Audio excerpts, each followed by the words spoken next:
Hey everyone, I'm just going to give a minute for people to make their way in and we'll get started.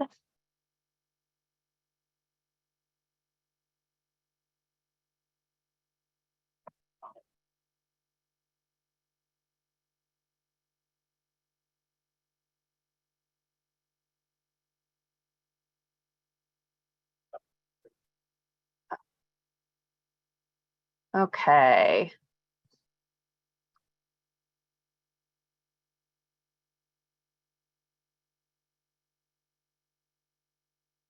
So, in the interest of respecting everyone's time, I'm going to go ahead and get started and people can continue to trickle in. I'm going to go ahead. I sent this out in the reminder email, but there's a few worksheets which if you want to have for after this that are related to some of the stuff we talked about, they're in the email. There's a link to them, but I'll also put a link in the chat right now, just so people have those. And just as a reminder to everyone, this will be recorded. So if you have to hop off, you'll get recording access to be able to come back.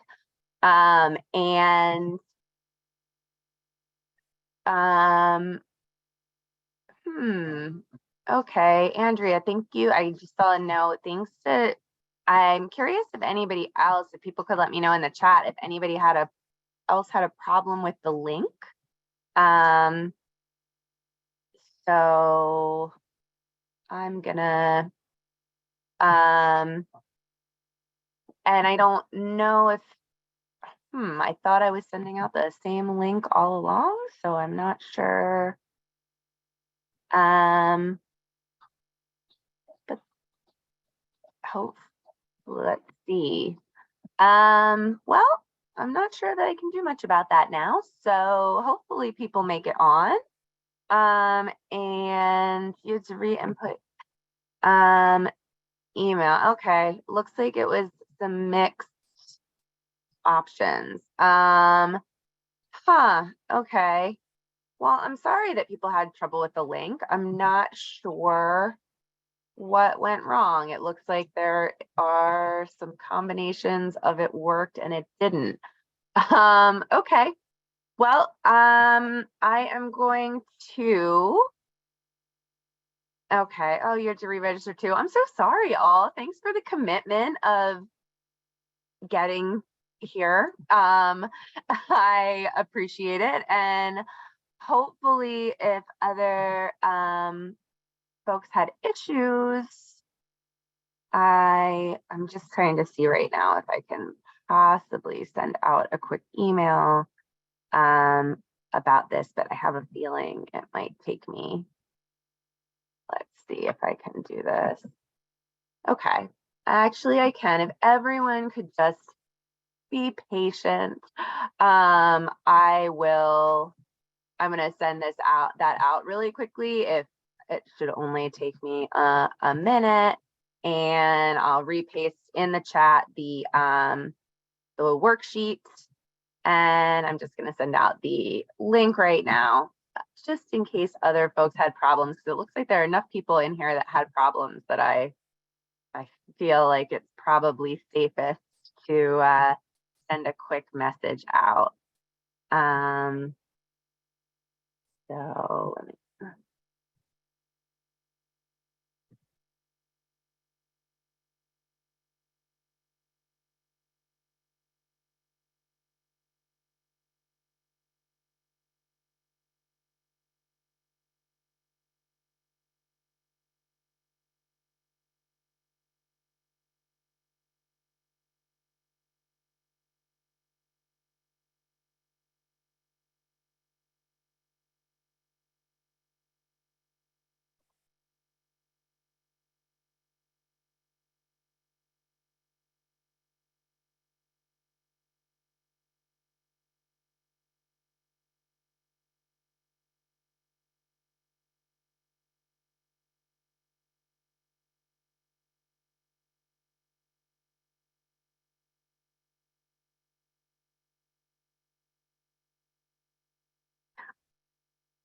All right, and that should be going out. So hopefully we'll get catch anyone who maybe was at least waiting and trying to get on there. Thanks for everyone's patience. I appreciate it. So for those of you, I think a lot of you know me already. This was only went out to our newsletter list and the Instagram. But for those of you who don't, my name's Lisa. I am one of the co-founders of What's Your Grief. And I'm not going to give a big background about us because I do think you probably know a little bit about us, but we have been running this site and community for 10 years now. My background, I'm a clinical social worker, and Eleanor and I met when we were providing grief support to families who had experienced traumatic and unexpected losses here in Baltimore, where we're based. And we had both gone through our own personal losses, and at the time, we were just really struggling to find grief support and resources that worked for us and that resonated for us and our clients. And we're looking for things kind of outside of the usual format of support groups and therapy, not because those are not wonderful things, but because a lot of people are looking for supplements to that or alternatives to that. And especially in the online space, it was a different world 10 years ago. So we founded What's Your Grief as a way to kind of meet some of those needs and fill a little bit of that gap. And we've been, I think, plugging in holes or gaps that we've seen ever since, just based on the feedback that you all give us of what would be useful, what you're looking for, what you're not finding, what you need support with. So that's a little bit about me and the background of What's Your Grief. I'm going to go ahead and share my screen now. Tonight's session is just going to be a real foundation session. You know, it is navigating grief, kind of a 101. And this is something that, as many of you know, we have a community that we started in the summer, I guess, closed community in addition to all of the open stuff on our website that we started. And one of the things that I've been really aware of is that there's so many just really basic foundation things that, as we've been doing other things in that community and then also on our site and on the podcast, that I realize are just kind of these cornerstones that we go back to every time we are either talking to someone who is early in grief or who is just exploring grief support for the first time and trying to figure out what it looks like to kind of navigate the waters either on their own or with support in different ways. And so this year, one of the things that we're trying to do is have some webinars that are open to everyone, and then also, of course, have the closed community for those who want to join and be able to get kind of more support and things like that.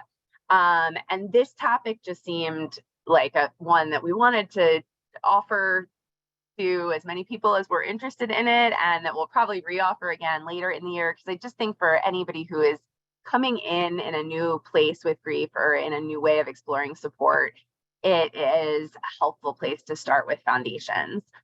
So one of the things that we know is that grief can be defined so differently for people, and how people conceptualize grief. So I think it's helpful to understand where we come from when we conceptualize grief. And we think of grief as this ongoing and evolving, normal and natural human response to loss. And it is our human response to the loss of anything or anyone that is important to us.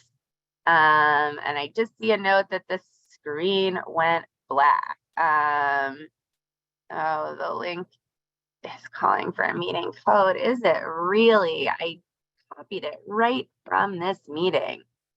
I didn't imagine it would require a code. Let me see. Uh, hmm. Oh, I'm sorry, everyone, but I know that, either way, it's frustrating to be on here and not have to wait for me to do this, but I'm sure it's frustrating to not be on and trying to get on. So I'm gonna try to see if I can get that just sorted out really quickly. To let people in if I can do that. And that,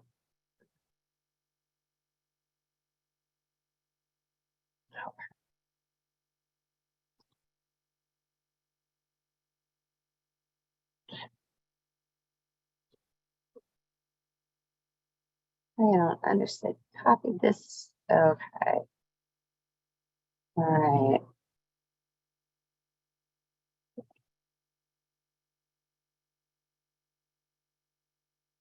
Thanks, everyone.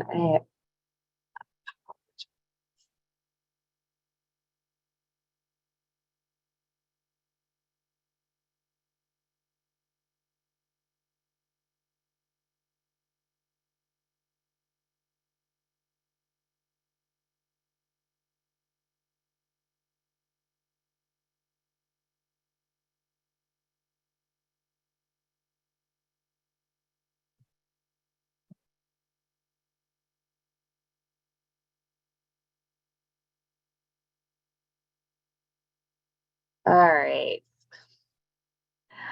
There we go.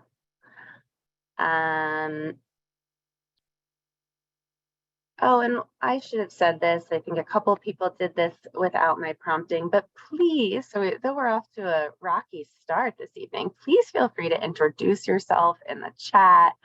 And if you want to share where you're coming from, who you're remembering, or what other type of loss brought you on, if it's not specifically a death-related loss, please feel free to share all of that in the chat.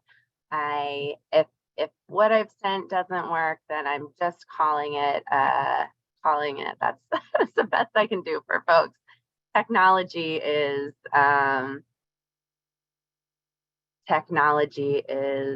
apparently not working in my favor tonight. But thanks to those who are introducing. I appreciate that, and hopefully we will. And I'm glad screen looks like it's working for most people. Okay. All right. With that, I am going to do my best here. And as we go forward, please feel free to keep using the chat. I'll do my best to keep an eye on things in the chat.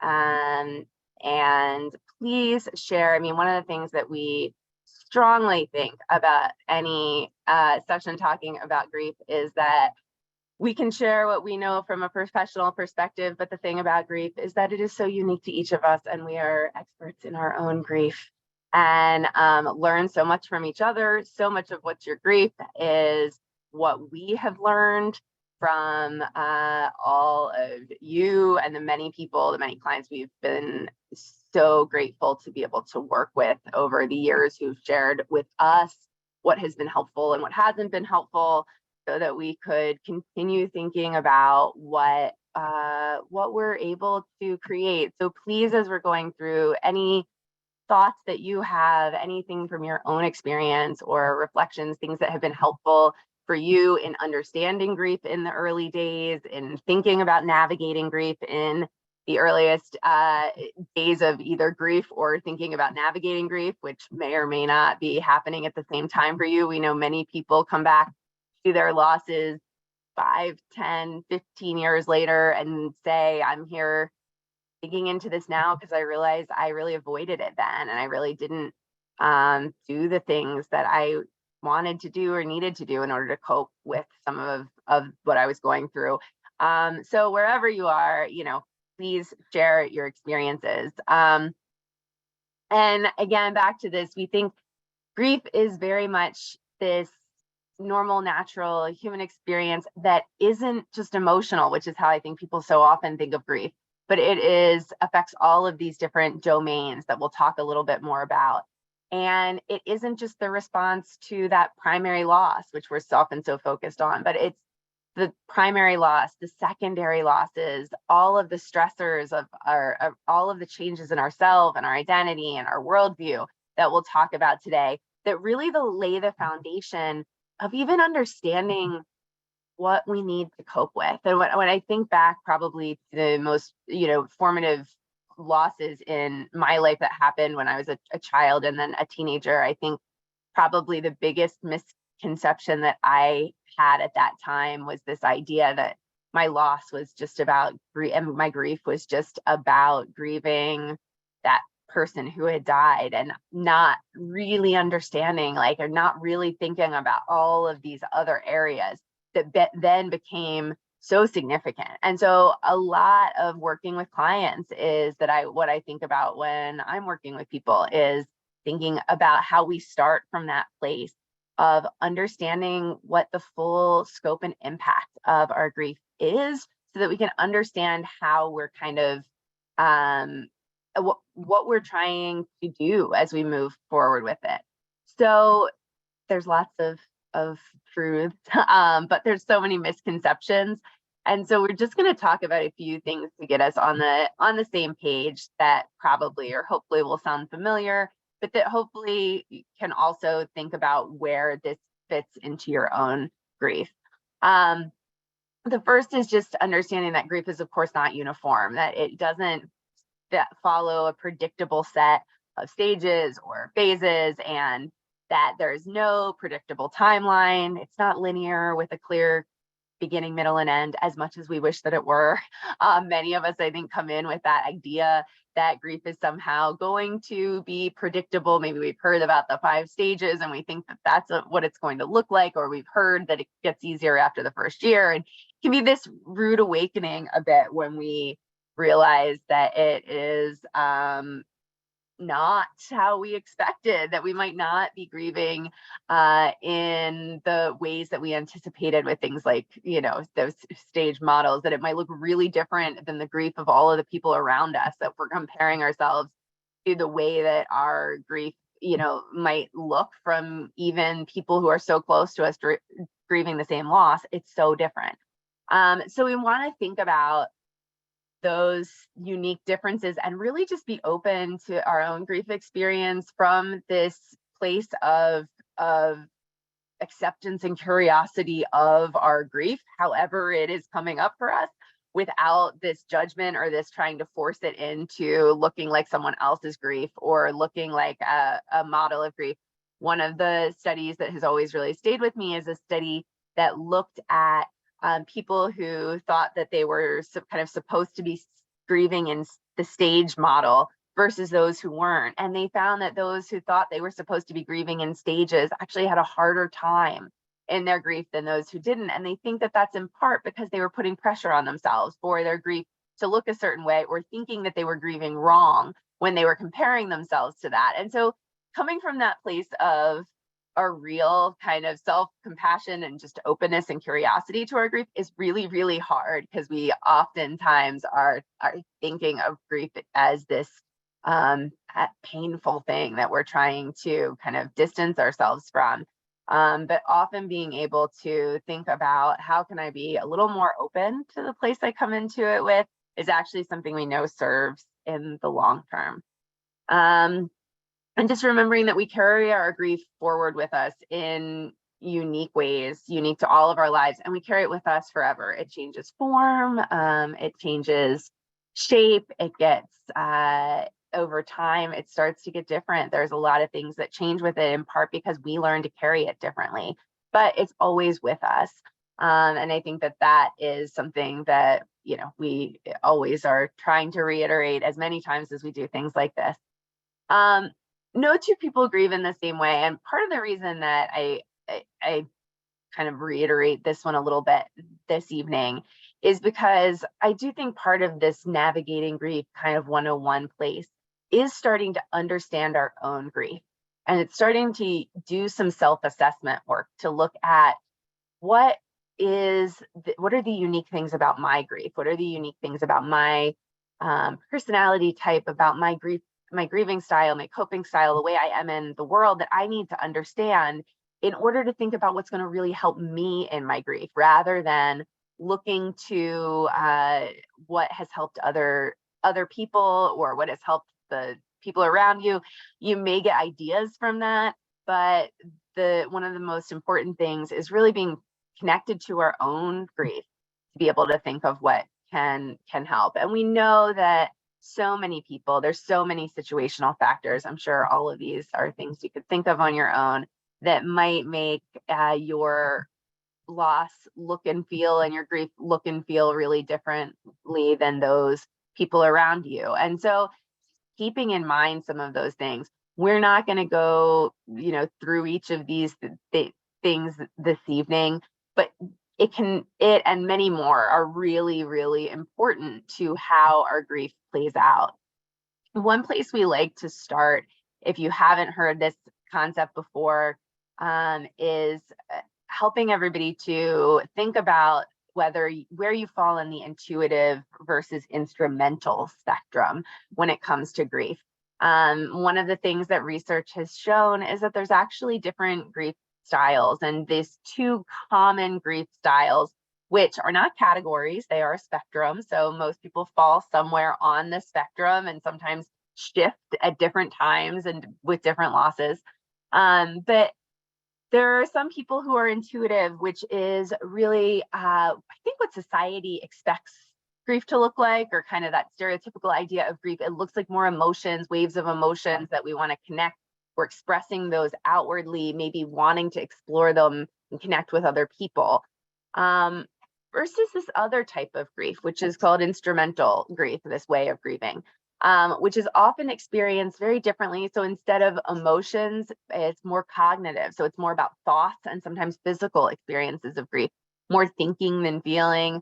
People are sometimes more focused rather than talking or expressing emotions outwardly, more interested in things like doing and problem solving, actively finding ways to respond to their grief.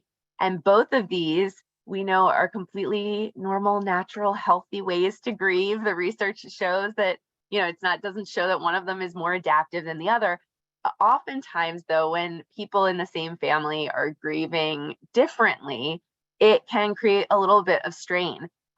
Intuitive grievers can sometimes feel like instrumental grievers aren't grieving right, or maybe they're avoiding or repressing their grief. And instrumental grievers can sometimes feel like intuitive grievers are trying to tap into emotions or wanting things that they're not able to give. And it can be it can be a sticky place. So understanding it is important to sometimes then being able to respect each other's needs, and then understand a little bit more about what might work for you in how you're seeking support and how you're coping, and maybe not trying to force it if it doesn't work. I'm curious if people, in seeing these descriptions, please share in the chat if either jumps out to you as where you feel like, okay, I definitely lean one way or the other on this.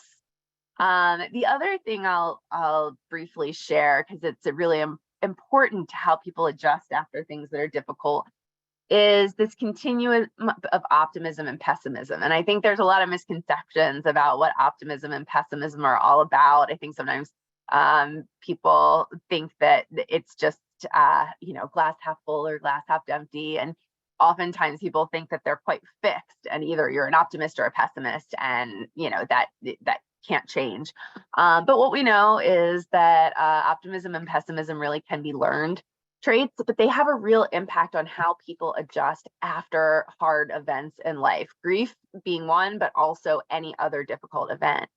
And part of that has to do with whether we see difficult events as something that are kind of permanently going to negatively impact the trajectory of things, or so there's no way to overcome them or insurmountable, versus being able to see things and saying, this is going to affect my life forever. There's going to be an impact forever. But that I don't necessarily mean that I won't be able to find another meaningful job if I've lost my job, or another meaningful set of friends if I've like moved away and separated from friends, that I'll never be able to be happy again in a life after loss.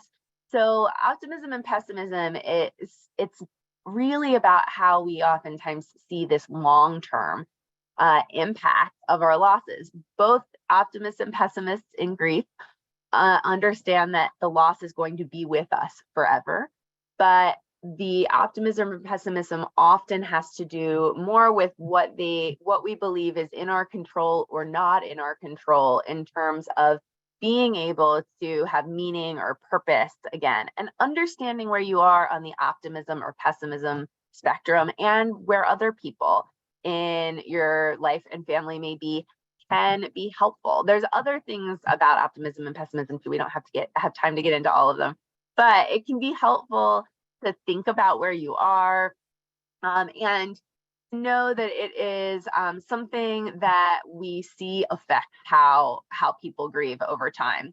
So the worksheets that I sent out, for those of you, you certainly don't need none of the worksheets that you will see on here that they have the corresponding page numbers for our book. You don't need to have our book for the worksheets to be helpful, but that is what the page numbers correspond to, is for the books. But this just gives you, a little worksheet where you can mark some of these things off, be thinking about them. The other one that does have an impact on how we grieve a little bit is introversion and extroversion. So that one's on there too. But this is an important place to think about in terms of your own style and that of the people who are around you. It looks like here that there's a range. I see some definitely instrumental, definitely intuitive. So some people feeling in between the two, and it's really, really common. And yeah, I think that wanting to become less of a pessimist, I know that it can be hard to even think about, like, how do we go about changing some of that? How do we shift that? And it's usually a slow and steady process of sometimes figuring out where we can find little things that incrementally give us a sense of optimism. It might not be this big optimism that we're looking for. Oftentimes it's starting with, like, okay, just this week, like, can I find something just this week?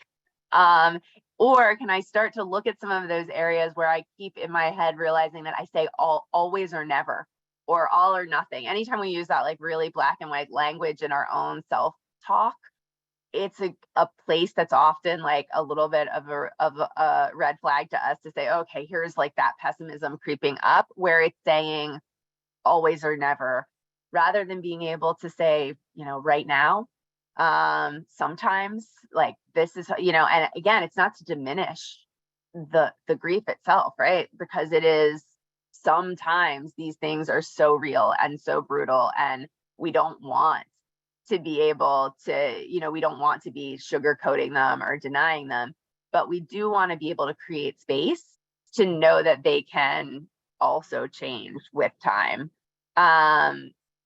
So I think that we can, look at that a little bit, and we'll come back. I see, and I just saw Stephanie's question in the chat, and I would love to know people's answer to that question, of, that crying every day and keeping on.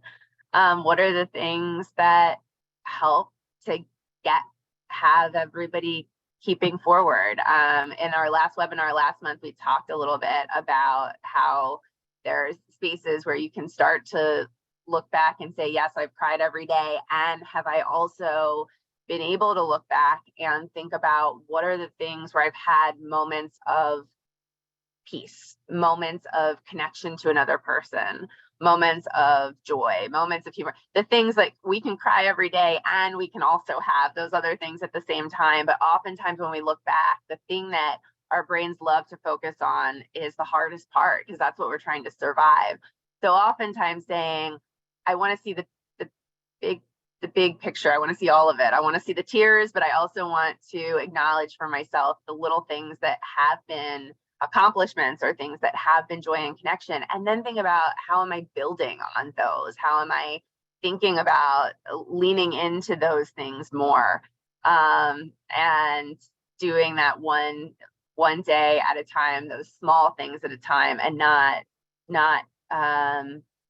sometimes getting too overwhelmed when we look too far into the future. That's one of the values of a mindful kind of one day at a time approach. So to keep going here, of course, you can grieve anything significant to you. And then the grief, it affects all of these different domains. And so one of the things that makes it hard as we talk about coping with grief is knowing that each person is having a different impact in all of these different domains of their lives. And part of the work of beginning the process of navigating grief is really thinking through these different areas for yourself, looking at these different domains and saying, what are the things that have been the most impacted? Going back to some of the, looking at the day to day and how are we coping every day? What are the things that are coming up every day that have been impacted by grief that I'm struggling with, or that I want as an active participant in my own grief to work on with time so that I know as I'm starting to navigate, what am I looking at?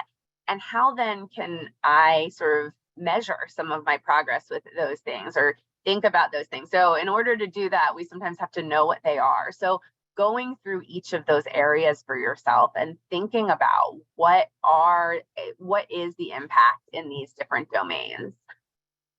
And with that, to then sort of look at your self and identity. And again, as this is all foundational in terms of this beginning this process of navigating, part of it is recognizing that we change after a loss. There's huge changes to our sense of self.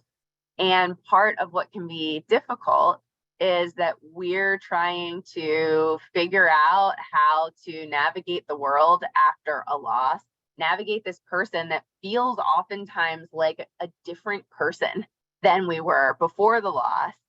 And we're trying to do all of that kind of without a map or a guide of how to do it. So I think with this, thinking about those areas of your identity, I shared in the worksheets, there's more beyond this, but really being able to look at some of that before and after, being able to think about what are some of the things that are part of the ways my identity have changed from before until now. Some of these are things that you may decide will be changes that are forever changed. And other things you may decide, you know what, this is a part of myself that I really miss from before my loss, that I really want to reconnect with. Maybe my spirituality was really shaken, or my faith. Maybe my professional identity, like work, just felt kind of meaningless after my loss and I really checked out there. And maybe that's exactly what I needed to do for my survival. But now as I'm going through this, maybe I look at this and I say, I do want to feel reconnected with my job. I do want to feel reconnected with certain people. Maybe if my relationships changed during my loss or I was isolating myself. So to really look at this kind of before and after and think, what are these changes? Which of them I may be going to look to change, and then which maybe require a little bit of self-acceptance about who I am now.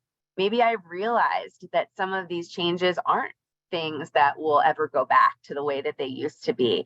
And I need to adjust how I think about myself, my own self-concept. Maybe I've realized that my profession doesn't necessarily doesn't align with who I am now. And so I want to make changes, or maybe I realize, I'm going to stay here and I'm just not going to be the same type of employee that I was before. I'm not going to work all of the extra hours that I did above and beyond. Maybe now I've decided that I'm prioritizing other things in my life. A question somebody asked, yeah, absolutely. The change in identity definitely means considering what was once important to you and may have changed, which we'll talk a little bit more about. I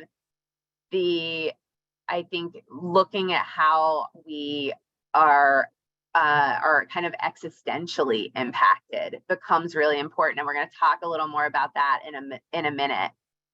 The other piece that I want to share is that we want to think too about secondary losses. Is that our grief, it is comprised of not just the loss of the person, it is all of these other, the identity stuff affecting all these domains. So it can be really specific, tangible losses. It can be maybe family members that have that you've really had falling out with. Maybe it has been having to sell a home. Maybe it has been having to relocate. Maybe it has been relationships, people not showing up for you in the way that they felt, so that you felt that they would.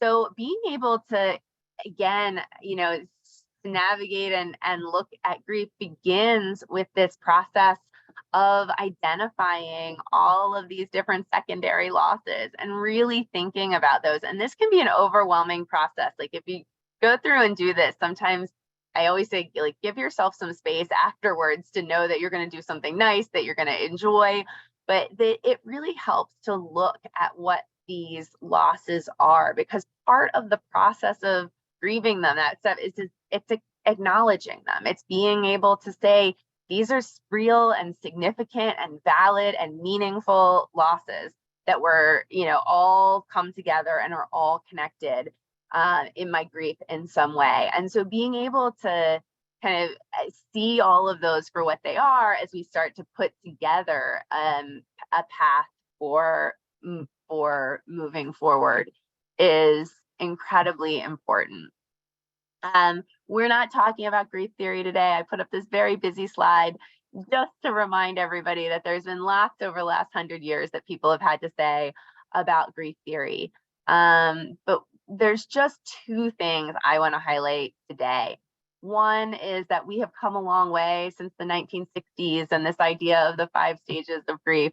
And so I just want to highlight two things that I think as we start to talk about navigating grief feels important, is to remember that the way we think about grief now, I think that's so much more reflective of how grief actually works, is not kind of giving people these ideas of what we wish it looked like in these neat, tidy stages or phases or tasks, but instead recognizing that grief is this ongoing experience of living life after loss, where we are always kind of bouncing back and forth between this is from a very, probably one of the most well-known grief theories that many people in grief and in mental health use when thinking about grief, which is called the dual process model of grief.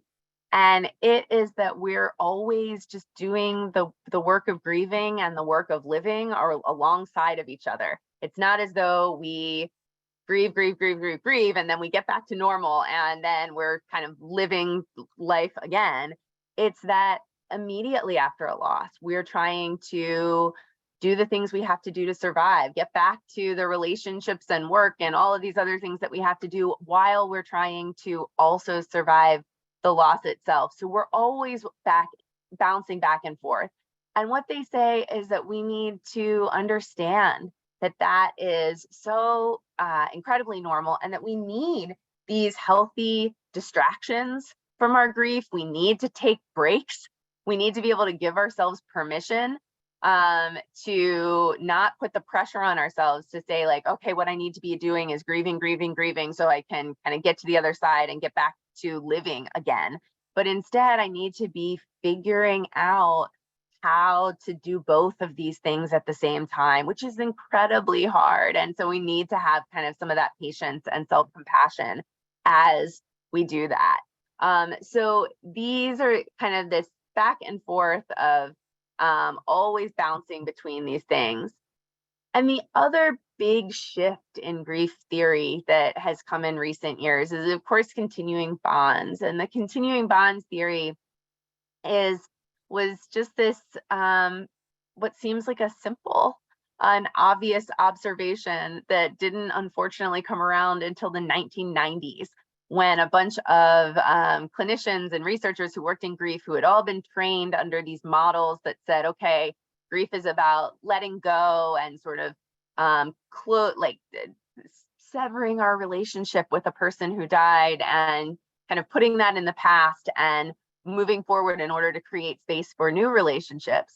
What these folks said was, we work with people who are grieving all the time, and it seems like a large part of what people do is they create a continued connection to their loved one, and they bring their loved one with them as they move forward. And that's not a problem. That doesn't mean they didn't find closure or move on, or it means that we can have these ongoing relationships with people who've died while still creating space in our lives for meaning and purpose and other comfort as we move forward.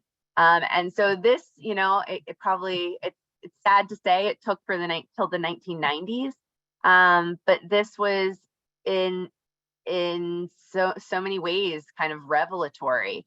And so all of a sudden they opened up a space where we could finally talk about the fact that this normally and naturally is what happens for many people. But what can be so hard is that society doesn't support it, is that society often thinks that we're supposed to be doing grief the way that 50 years ago, the pressure was to do grief, which was sort of to stop talking about those connections, to you feel like we were supposed to sever those connections to someone in order to put our energy elsewhere. And so we often don't feel as comfortable doing the things that share these continuing bonds with other people. So knowing that this is just normal and natural, and if continuing bonds are something that you are doing in little ways or in small ways, being able to lean into that as something that can be incredibly helpful and comforting, and it can actually help us to move forward when we're doing that in ways that feel like they're still allowing space for us as we go forward. The other piece I want everyone to think about as we think about this navigating process comes back to something that somebody mentioned in the chat a little bit about how we see the world.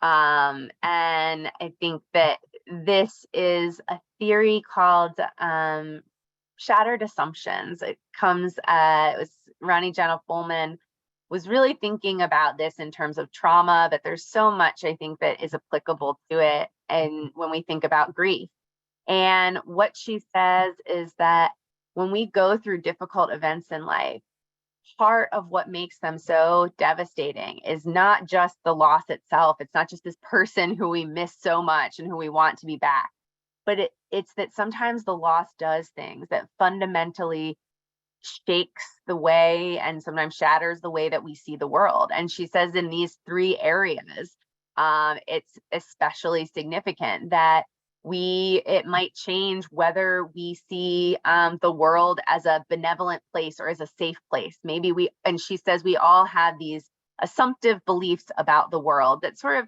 help us to maintain a feeling of safety and security in the world. And so what she says is, after a loss, we may suddenly realize that the world is not the safe place that we thought it was. Maybe we thought of things, we had certain ideas about what healthcare looked like, that it would be the healthcare system would be supportive in the ways that we needed it to be, and maybe that system failed us. Maybe it is that we thought that people would be there and people have failed or disappointed us. But what this means is that now suddenly we're grieving the loss of the person, and we're also living in a world that now doesn't adhere to those same rules that we believed before. It can be the meaningfulness of the world. So that can be connections to your sense of faith or purpose or what's important, that all shifts.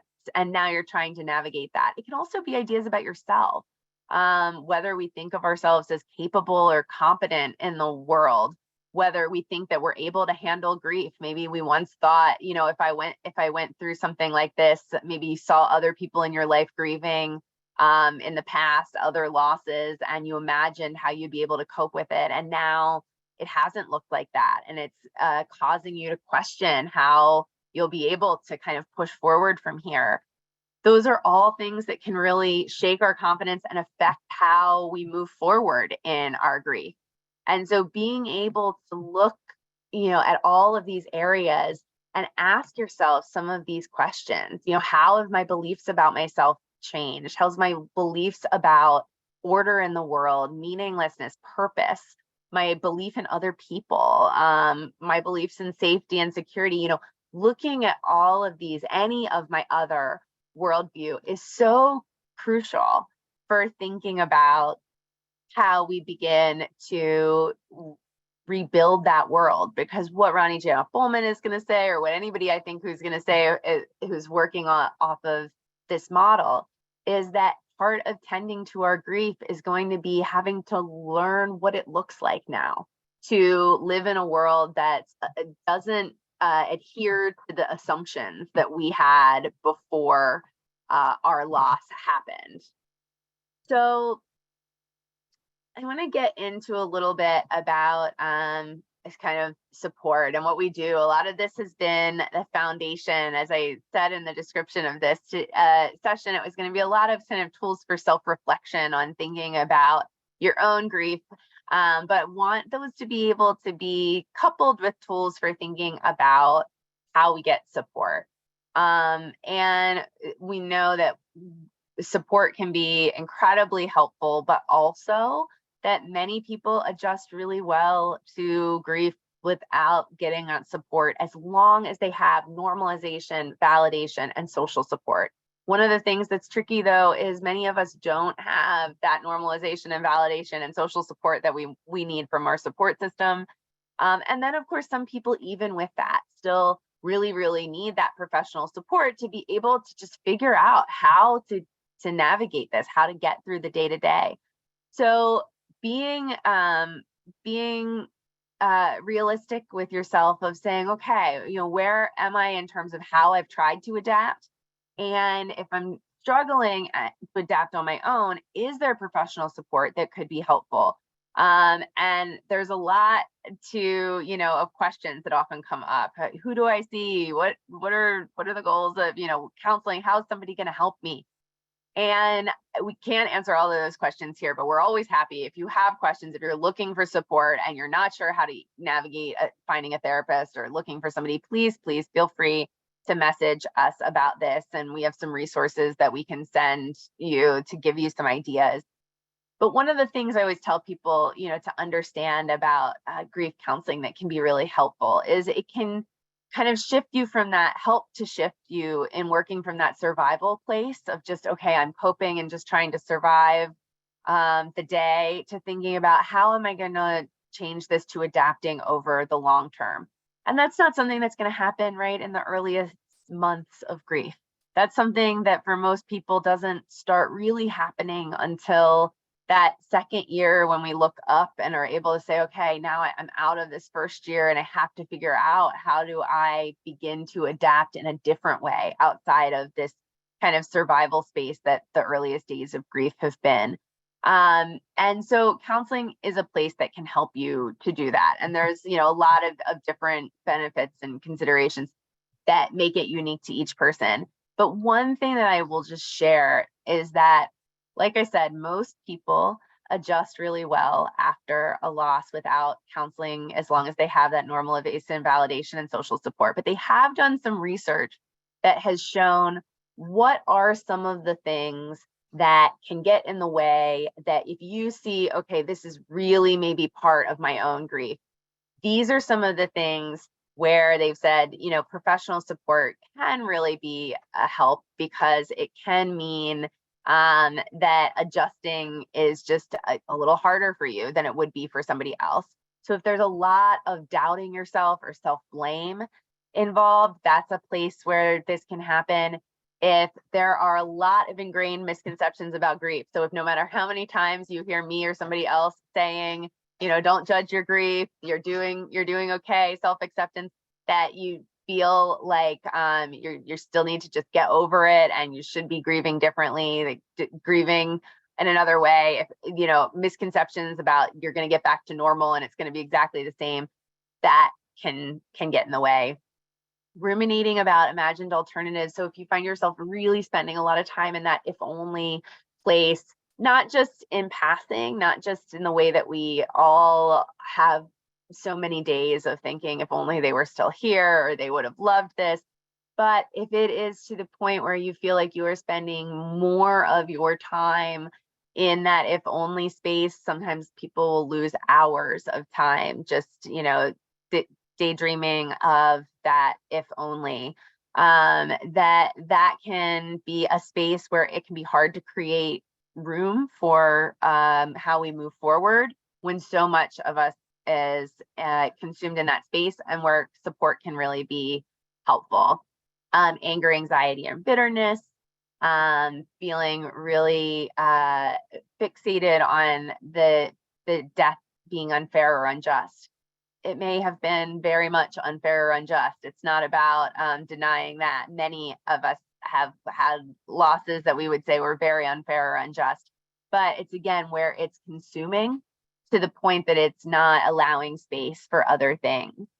Lack of faith in your ability to adapt or have a meaningful future. Part of the things that counseling can do is help you figure out, if I don't have confidence in myself, how can I learn to build that? What is that going to look like? If there's a lot of avoidance, if you're avoiding a lot of places or reminders or anywhere that you're worried about being emotional, and now your world, you feel like getting smaller and smaller and smaller, and you feel like, okay, well, I'm not going to go back to that restaurant because that's too emotional, and I'm not going to go back to church, and I'm not going to go back to the book club anymore because I don't want to have to talk to people there about what happened. And everywhere starts to feel like, okay, I'm avoiding all these places because I'm trying to avoid feeling the feelings of grief or being reminded about it or having to have difficult interactions. That can be something where a counselor can help with some support. And if there's a lot of survivor guilt where you feel like there's a lot of self-punishment, those are all things. And there's a worksheet I've put in here that you can go through that just asks some statements that maybe they're coming internally from yourself, maybe it's coming from other people, that really may be contributing to some of the things that can be particularly difficult, or can be things that might need it, might help to be able to see some of those things that are affecting the way that you're thinking about your grief. I'm going to move forward really quick just to some of the other stuck points that are kind of this self-awareness for yourself of, okay, what are the areas for me where I'm having a hard time? And there's so many that can come up, but some of these are some of the common ones that can be really hard. And again, can be, if you're struggling to navigate them on your own, to get some professional support. Guilt and regret, fear and anxiety. Relief, not as a problem in and of itself, but if you're feeling guilt about your relief, if you don't feel comfortable, a lot of times relief is one of the most common emotions in grief in loss after someone's illness, where there's been a lot of caregiving, or where there was other things that someone was suffering, and yet people have such complicated feelings. So we get stuck on relief sometimes. If you're feeling stuck on feeling okay, if you're feeling like I can't give myself permission to move forward because I feel like that would be a betrayal of my loved one's memory, or I don't want to find any way to move forward in a world without them here, that is something that sometimes can be a stuck point that makes it hard for us to figure out how to move forward. And if we can start to understand how we can see that differently and realize that sometimes as we start to feel a little bit more okay, we actually create space for more of a connection to the person who died, or more of a comfort, more of being able to share stories, or maybe go back to some of those places that we have been avoiding because we've been avoiding some of those really hard emotions. And as we start to create a new space for that, it creates space for different connection. And so it doesn't have to be a betrayal, and conflicting emotions. So all of these are places where, as you're starting to think about navigating and where, what are some of the things that are particularly tough for me, if these are coming up, they're all important ones to dig into. And maybe that's with professional support, maybe it's just through writing and journaling, maybe it's through getting going, other workshops, things like this. Again, this is just a little bit about a lot of things, but then you can start to dig more into the things that feel the most relevant to you as you start to understand those areas of your grief more. And really being tuned into the avoidance piece. If you know that you are find yourself in this place where you're avoiding these even reaching out for that support because of the difficult emotions that it might bring up, to be able to work on some of that comfort of being able to say that it is incredibly hard and scary initially, sometimes, to dig into our hardest grief emotions, especially if they are self-blame or anger at ourselves, or guilt and regret, things like that come up. But that ultimately, that especially with the right support, that being able to start to learn to manage some of those things is what's going to be able to kind of create some space to think about bringing in more and more things that can not, do away with all of the hard feelings, but to be able to be kind of bright spots alongside of the other difficult spots. So, I mean, again, we harp on avoidance a lot, but because it is one of the things that ends up being one of the biggest barriers for us, is we just won't push ourselves sometimes to do some of the things that are uncomfortable. And that's not just about support, right? It's also about, going back to those places. It's about those reminders of saying, sometimes we'll say, oh, I'll do that again once I feel better, right? I'll start going, I used to absolutely love maybe kayaking, and I keep saying to myself, I'll get back to kayaking eventually once I feel better, rather than being able to say, no, you know what, I might not feel motivated, I might not feel like I have any interest at all whatsoever in doing something like that, but I am going to push myself to do it, because that might actually be one of the things that makes me feel a little better. That might be one of the moments when I look back on my week this week and say, yeah, I still cried a lot of my days this week, but I did have some moments of that I felt really peaceful, or I felt really connected. And maybe that's one of those moments. But if I just keep telling myself that I'll do it when I feel better, then I don't give myself the chance to have those moments. I cut myself off from them. So by avoiding the discomfort of pushing ourselves to do things we don't want to do and go places we don't want to go, we then also cut ourselves off from the possibility of having those moments that can remind us that we are still able to connect with a little bit of who we were before, that we are still able to make new connections in the world and have those moments of connection to whatever has had a sense of meaning and purpose for you at different points. So part of this coping with life after loss, if you go back to that like bouncing back and forth sort of diagram that I showed you earlier, is thinking about, what am I doing for my loss-oriented coping? So the stuff that's really related to my grief, but then just what am I doing for my well-being as well? So yes, we want to think about, am I finding ways to deal with my guilt and find path to self-forgiveness or self-compassion if I need to? And am I finding ways to feel connected to my loved one? All that loss stuff. But then also, just how am I doing the things that help me to sometimes, like I said, get a little bit of that healthy avoidance, not the chronic avoidance, but just a little bit of healthy distraction, connection to people that sometimes we have really isolated ourselves from others, or we feel others have pulled back from us, and so we haven't made those new connections. But realizing with well-being, maybe it is just about doing something that I know is going to be kind of light. It doesn't have to be about my grief. It's like, who is going to be able to help me to kind of do something to just get my mind off of things. So being able to look at both of these and then think about yourself and what your coping can look like based on how you've coped in the past.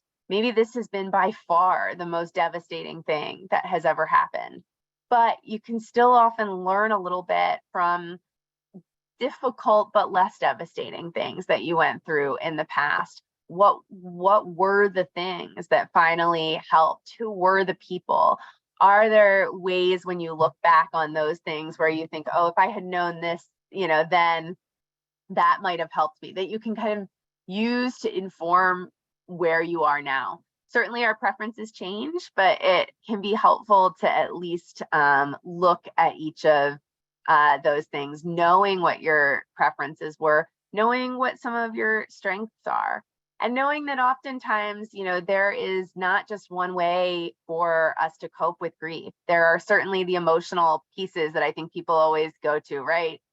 Labeling your emotions and journaling and connecting with people and support groups. And those can be so incredibly valuable. But then there's also all these other types of things that might be more well suited to your style, or maybe good for you to push yourself to do a little bit differently. So, maybe you're more of a learner, you like to read, you like to understand your grief a little bit more. Maybe you like to do some of those logistical things, volunteering, advocacy work. Maybe you want to do something in memory of your loved one that is really tangible, like you want to go and volunteer at some sort of organization that was related to a cause that they really cared about. Or maybe you want to visit and travel to a place that they loved or that they always wanted to travel to and never were able to. Maybe you want to do education of others that might be some of that very hands-on stuff. And it may be really creative, right? And again, these are all overlapping, but thinking about all of these different tools, being able to think about whether it's art or photography, whether it's connecting. Maybe you have thought, oh, traditional therapy doesn't seem up my alley, but I am really creative. Maybe an art therapist would be a great fit for me, and I haven't considered that. Or maybe taking, picking up a grief journal and really digging into that, or looking for other creative tools. On our Instagram page, we usually do photo challenges periodically and things like that, to dip your toe in.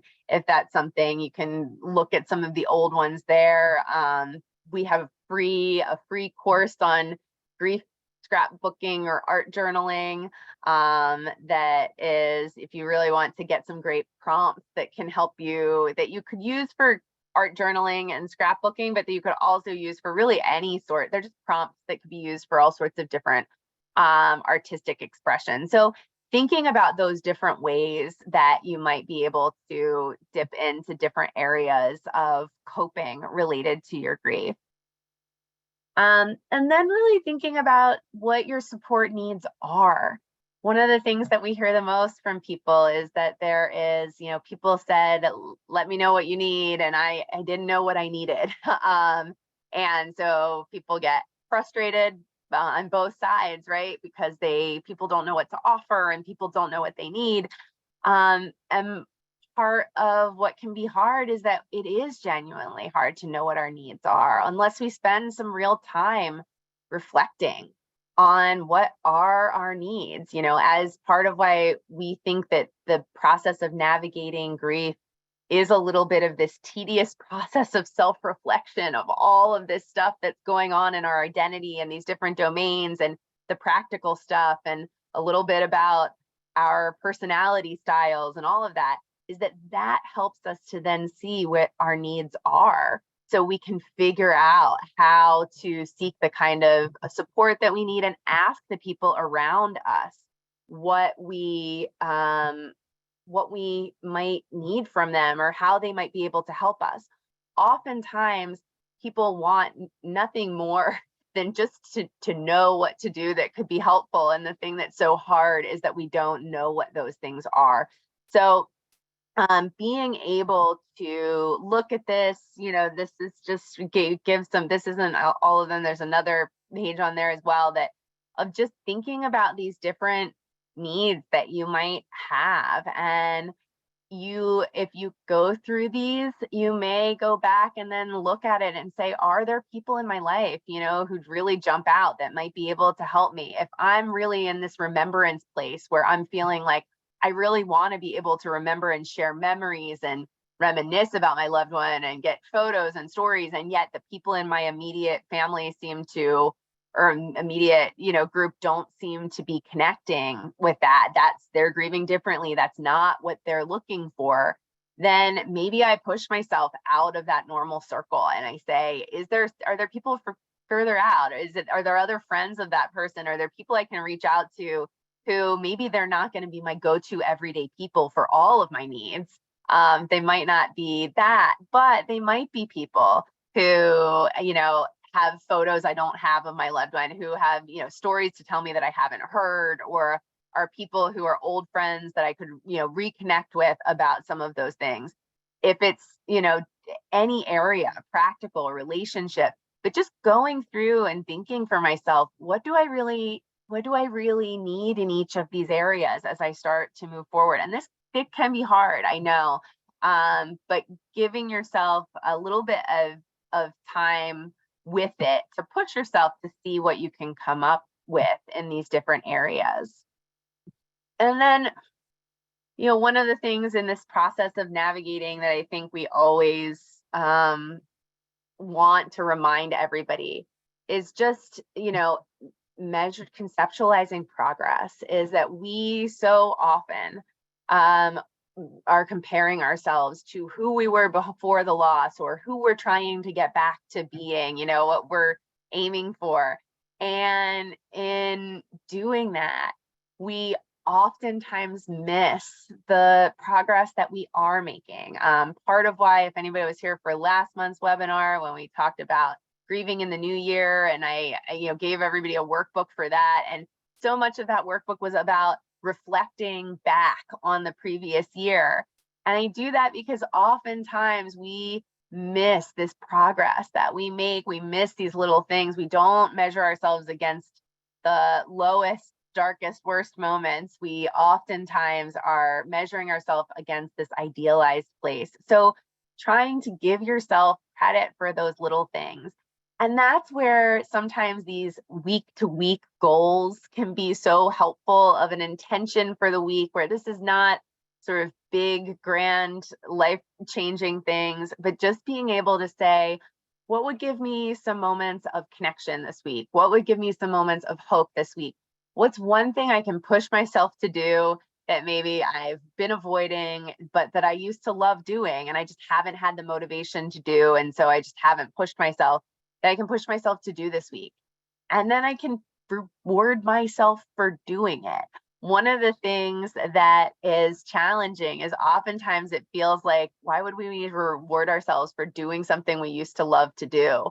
Well, because grief really takes it out of us. And sometimes we have to be able to say, this is harder than it's ever been. And so if I've been avoiding getting coffee with my friend who's reached out to me 8 times, even though I care about her and I know that it might be a good thing, then pushing myself to get coffee with her this week, that deserves a reward, because it was hard to do. And it also deserves me patting myself on the back and saying, that's a little bit of progress. That's me taking an active step to, reach out and reconnect with somebody who I had isolated myself from. And that's a big deal.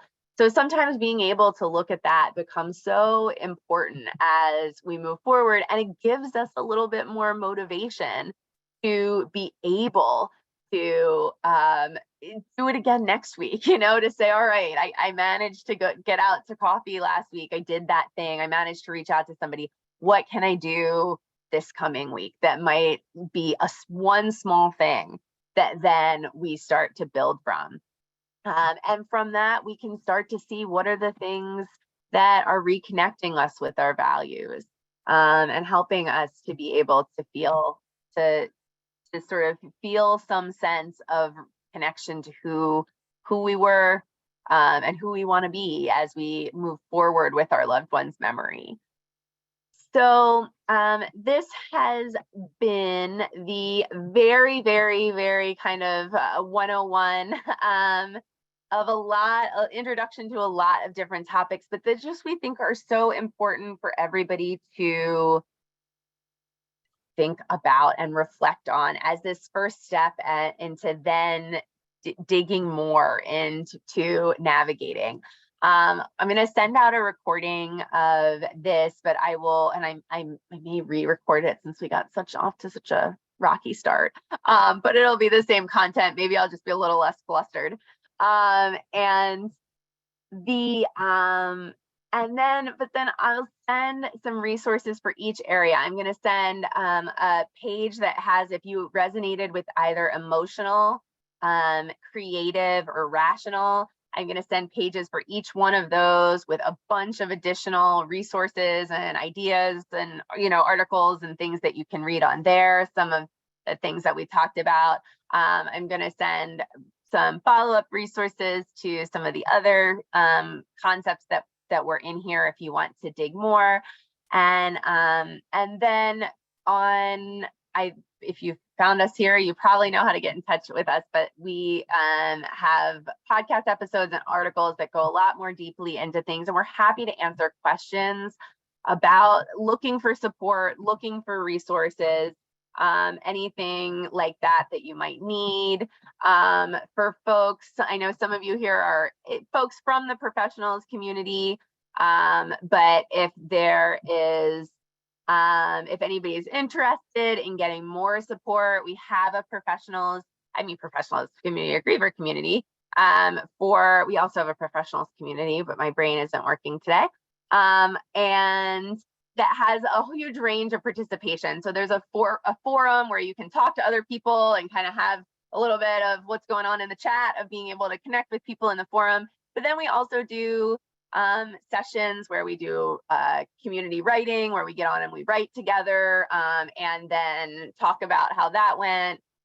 We have webinars like this every month, a couple times a month. We do coping sessions every Tuesday with ideas to help you cope in your grief, just little bite-sized kind of half-hour things. And then there's a huge recordings library. So I should have probably pulled up the link for that, but I will send out the link for that in our, because I don't think I have it right now. I'll send out the link when I send out the recording, if people are interested in that. And if anybody, and like I said, all of these worksheets, I think if you attended this, they stand alone, but they correspond with the book. So there's a lot more in there if you want more. And please don't hesitate. I'll put my email one more time in the chat if anybody has any questions for me. Thanks to everybody for hanging in on the rocky start with technology tonight. And thanks for all the kind, nice words. And we'll be continuing to do some additional webinars through the year, so keep an eye out. And if you have any suggestions of topics you'd like to see, please let us know, and would love to see some of you in the Grievers private community if anybody wants to join that. Thanks so much, everyone. Take care, and I hope everybody has a good rest of the evening.